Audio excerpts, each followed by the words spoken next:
महोदय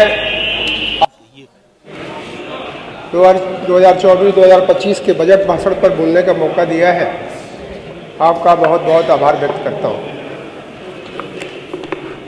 अधिष्ठाता महोदय, जिस दिन से यह सत्र बजट का चालू हुआ, पहले दिन जब आदरणीय राज्यपाल महोदया ने बजट भाषण पढ़ना शुरू किया तो जो विपक्ष के लोग हैं उन्होंने इतना हंगामा किया और उन्होंने इतना भी नहीं समझा कि यह देश महिला प्रधान देश है और महिला का सम्मान करना भी नहीं जानते।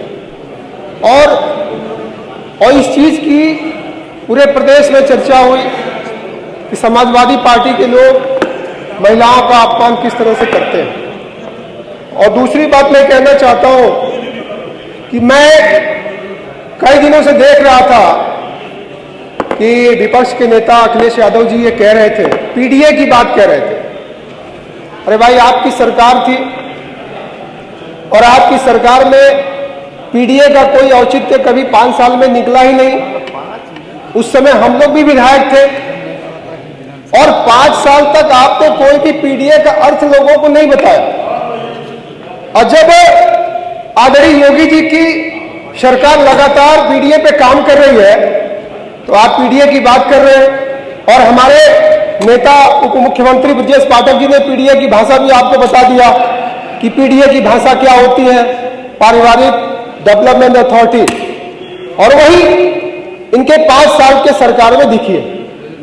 उसके बाद मैं कहना चाहता हूं, न उनको जमीन पे दिखाई देता है और सबसे बड़ी बात तो उनको इस समय देश और दुनिया में जो भगवान श्री राम का विषय चल रहा है उसके बारे में भी उन्होंने एक शब्द नहीं कहा।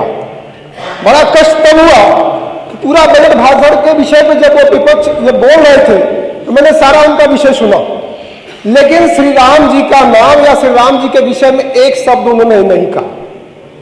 क्या वो सनातन धर्म के नहीं है या उनका परिवार सनातन धर्म का नहीं है? उनको बोलना चाहिए था। ठीक है, वो प्रधानमंत्री जी के बारे में नहीं बोल सकते थे, वो मुख्यमंत्री जी के बारे में नहीं बोल सकते थे, लेकिन भगवान श्री राम के बारे में तो बोल सकते थे। लेकिन वो नहीं बोला कि वोट उनका गसक जाएगा। लेकिन बड़ा कष्ट होता है। अभी हम लोग कल दर्शन करने के लिए भगवान श्री राम का गए और वहां देखने के बाद अधिष्ठाता महोदय ऐसा महसूस हुआ कि जैसे भगवान श्री राम कुछ कहना चाहते हैं, भगवान श्री राम बोल रहे हैं, लेकिन उसके बाद भी विपक्ष के लोगों को एहसास ही नहीं होता है। अगर वो एहसास अभी से भी कर ले तो हो सकता है कि उनका कुछ भला हो जाए। लेकिन जिस तरीके से उनका रवैया है, सरकार में भी रहे, कुछ काम नहीं किए। और हमारी आदरणीय मुख्यमंत्री जी की सरकार लगातार जो 6 साल काम किए, अगर उनको देखना है तो काशी में आके देख ले, बाबा विश्वनाथ का धाम देख ले, काशी को देख ले, काशी के बगल में चंदौली है बिहार बॉर्डर, वहां देख ले। वहां पे हमारे यहाँ हम 4 बार से विधायक हैं अधिष्ठाता महोदय। हमने बसपा की सरकार को भी देखा है, हमने सपा की सरकार को भी देखा है। और जो काम 5 साल में होना चाहिए इन लोगों ने 15 साल में नहीं कर पाए। और मैं कहना चाहता हूं, आदरणीय अपने मुख्यमंत्री जी को मैं बधाई देना चाहता हूं। मेरे जनपद में 4 लेन 6 लेन सड़कें बन रही है। मेरे जनपद में मेडिकल कॉलेज बनकर के तैयार हो गया सिर्फ 5 साल के अंदर। लेकिन जब इनको समय मिला तो इनको तो मौका नहीं मिला, सिर्फ सफाई का विकास हुआ, लेकिन उत्तर प्रदेश का विकास कहीं दिखाई नहीं दिया। लेकिन अगर उनको देखना चाहते हैं तो वहां आगे देखें। और सबसे बड़ा विषय बात करते हैं, किसानों की बात करते हैं। किसानों के विषय में बताना चाहता हूं कि जब उनकी सरकार थी तो उन्होंने भदोही से, जो हमारे विधायक बैठे, भदोही से कपसेठी हमारा घर है, वहां बाबतपुर के लिए एक सड़क गई, चौड़ीकरण सुंदरीकरण, वो कार्य समाजवादी पार्टी की सरकार ने कराया, धन्यवाद देना चाहूंगा। लेकिन उन्होंने किसानों का मुआवजा नहीं दिया। किसानों के हितैषी बनते हैं, किसानों को मुआवजा ही नहीं दिए। और जब हमारे आदरणीय मुख्यमंत्री जी की सरकार बनी तो हमारे मुख्यमंत्री जी ने किसानों के 39,000 करोड़ रुपए मांग भी किए और सबसे पहले 200 करोड़ रुपए देकर के कपसेठी और बाबतपुर और भदोही के किसानों को उन्होंने उनका मुआवजा दिया। तो इस तरह के काम होने के बावजूद ये लोग इस तरह की बातें करते हैं, बड़ा कष्ट होता है।